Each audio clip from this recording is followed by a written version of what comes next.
एकंदरीत काय सांगाल तुम्ही उमेदवार जे दाखल करताय कशा पद्धतीने उत्साह आहे कशा पद्धतीचं वातावरण आहे?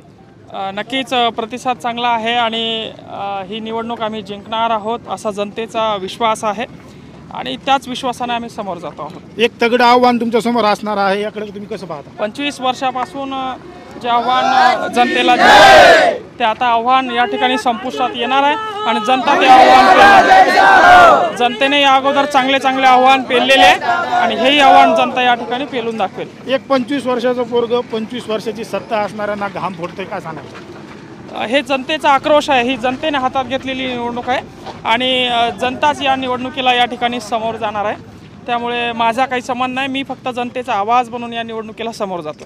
एकंदरीत पूर्ण जिल्ह्याभरामध्ये कशा पद्धतीचा उत्साह आहे? तुम्ही अनेक गावांना भेटी देतात, कशा पद्धतीचं प्रचंड असा प्रतिसाद आहे. गावच्या गाव मंदिरामध्ये बसून सप्ताह घेत आहे. शाहू फुले आंबेडकरांच्या विचारांचे तरुण येऊन भेटत आहे.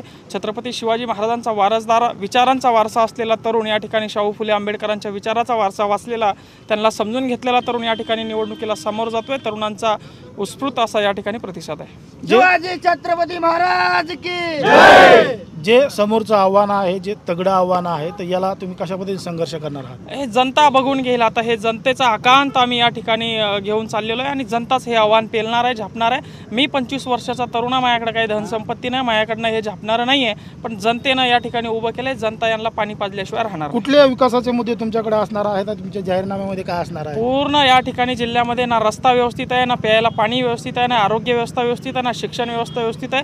25 वर्षात असा एकही मुद्दा नाही की यांनी व्यवस्थित ते हँडल केला आणि तो त्या लोकसभेमध्ये मांडला. म्हणून हे सगळे मुद्दे घेऊन आम्ही जनतेमध्ये जाणार आहोत. ड्रीम प्रोजेक्ट म्हणून जालना कसा असायला पाहिजे होता या 25 वर्षामध्ये? जालना या ठिकाणी पुण्यासारख्या सिट्या आहेत, आपण बघतो संभाजीनगरचा विकास आपण बघतो की जालना आज महाराष्ट्रामध्ये सर्वात मागासलेला जिल्हा म्हणून लोक जालन्याकडे बघायला लागलेत.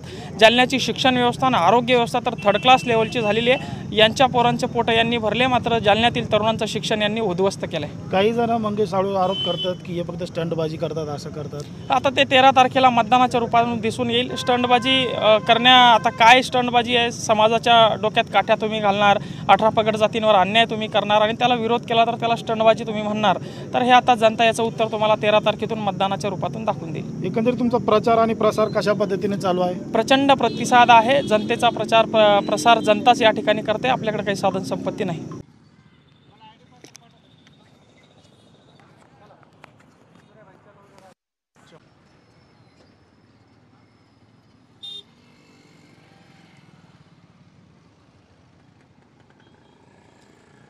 हे लावा त्याला,